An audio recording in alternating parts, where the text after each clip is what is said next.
Alabama State is now 6-0 on the season, and we got to give a shout out to a subscriber who said that Grant Garcia better be named National Defensive Player of the Week after his performance versus the Florida A&M Rattlers. Now, with that being said, we did beat Bethune Cookman, but it came with a price. We might have to go without our starting quarterback, but God knows how long. But let's go up to Hampton, Virginia. We're on the campus of Hampton University. Look at that. They even laying out the field for this game, though. So we got the real HU coming up. The Howard Bison, who are undefeated in the season so far, are in town to take on the Hampton Pirates.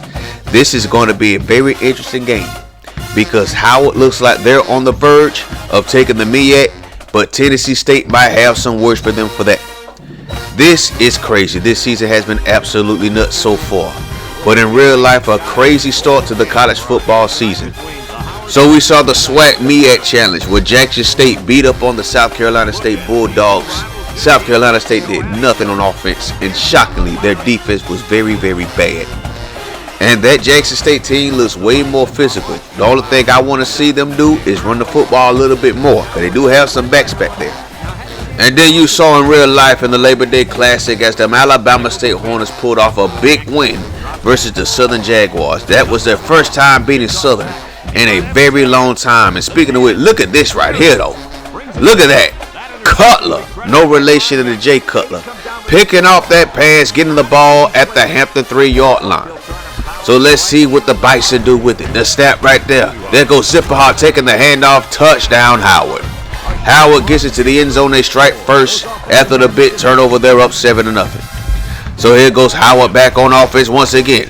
This time the quarterback's going to get sacked, and he fumbled the ball, and there goes Hampton recovering it. Hampton recovered that fumble. That is a big turnover for the defense, something that they really needed. They're down 7-0. There goes the pressure right there, and the quarterback just got baptized with the holy water. My goodness. Now, this turnover will lead to a Hampton field goal. They never got into the end zone. It's 7-3 in favor of Howard. So there goes the snap. Now, keep in mind, too, Hampton, they don't have their starting quarterback. And you can see it right here. Another turnover for that Howard defense. This time is in the end zone. And now Howard's driving downfield and threatening. Quarterback looks for Zipperhart. That pass is picked off in the flat. And we're going back. Oh, my gosh, he ran over somebody. That's a linebacker getting the ball at midfield for the Hampton Pirates. A great interception for the Howard defense, and now they're rolling. What can they do with it, though? Can they get it to the end zone this time? And he throws another pick. The Howard defense once again rises to the occasion, forcing another turnover. So here they go on 3rd and 9. The Bison on offense. This time he's going deep downfield. Look at that catch. He mossed 2 DBs and ran over one and went into the end zone for a touchdown. Straight embarrassing if you're on the Hampton Pirate defense. You not only get mossed, but you get ran over after getting mossed. An excellent play by that Howard wide receiver, and that's the ball game. The Howard Bison do it again. They are the real HU. They beat Hampton for the second straight year, 14-3 this time. Straight defensive bout, and Howard making some plays on offense. So let's look at the rest of the scores around the HBCU world. Prairie View A&M beat Alabama A&M 28-21. Arkansas Pine Bluff beat Alcorn State 21-16. Grambling State, who lost to Hampton in real life, goose egg Texas Southern. Florida A&M lose to Mississippi Valley State 20-17. Dang.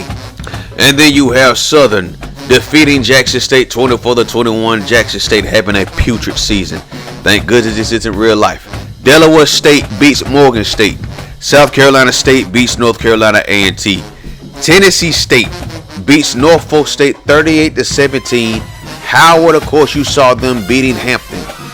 And now we have to take this time to recognize the Morgan State Bears, who in real life defeated the ranked Richmond Spiders. They defeated a ranked team. A great start to the season for the Morgan State Bears. So after we beat Bethune Cookman, we got 3 commits. The first one is Cliff Fitzpatrick out of West Haven, Connecticut. A 6'1", 205-pound wide receiver, 4-star, who is balanced. Now, hopefully, he does't have inconsistent hands. Yes, it says A+ in hands, but that could be capped. We've seen this before with Sheldon Green. I believe he had an A- in hands, if my memory is correct. Kevin Wilson, who is from Glenpool, Oklahoma, 5'11", 182, 4-star, and also recognized in the red zone top 50. He is coming to Alabama State. Considering we're going to be losing 2 cornerbacks after this season, we need to load back up and find some more starters. So we're very happy to have him. Coming all the way from Utah, Spanish Fort, Utah to be more precise, is Josh Avery. A- hands, A- and field awareness. That 4.2 40 speed is going to be very, very important on this defense. We're going to need that very badly. So we got all 3 of our guys. Now we're looking to get some more to finish off the in-season recruiting. Drew Green, we're still battling Ohio State for him, but Charles Irby has us 4th on his list, so we're going to move this up. We really need him at that fullback spot, considering we're going to be losing Kevin Mills after this season too. Drew Green from Beecher, Michigan, we're still battling Ohio State for him. We got to move up the points so we can get in first place for him as well. But we're still battling the Buckeyes for him. So we go down to Darren Robinson, the cornerback out of Louisiana. You can never have too many cornerbacks. Keep that in mind in NCAA Football 06. But he's ready to make his official visit to come to the campus of Alabama State. So we're going to set him up to come to the Magic City Classic versus the Alabama A&M Bulldogs. They are struggling. They've only won 1 game all season. That is the perfect game to come to and impress. Plus, of course, we need that 4.24 speed. The man is mad fast. Average potential, good discipline. We saw Irby. We saw him. Now we're looking at Buck Hill from West Palm Beach, Florida. The Miami Hurricanes are still in first place for him. So we're going to move up the points for him as well. We got 4 more players that we want to get before the season is over with. We might come up short with 1 or 2 of them. But nevertheless, we are doing a good job. We are on schedule to get the players that we want right now. We did secure 2 cornerbacks and a wide receiver.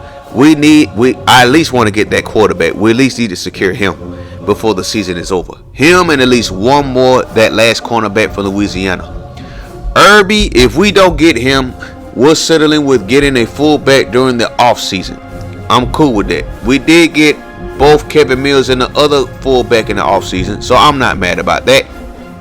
So trying to get this video out before the Orange Blossom Classic starts, as well as the Red Tail Classic. Who do y'all got in that game? Do you like the Jackson State Tigers, or do you like those Florida A&M Rattlers? Leave your comments below.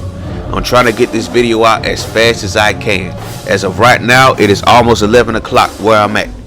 So why did I go back to this though? So let's talk more about Buck Hill. So we haven't had much success at the tight end position. Henry Ortiz has been an absolute disappointment so far.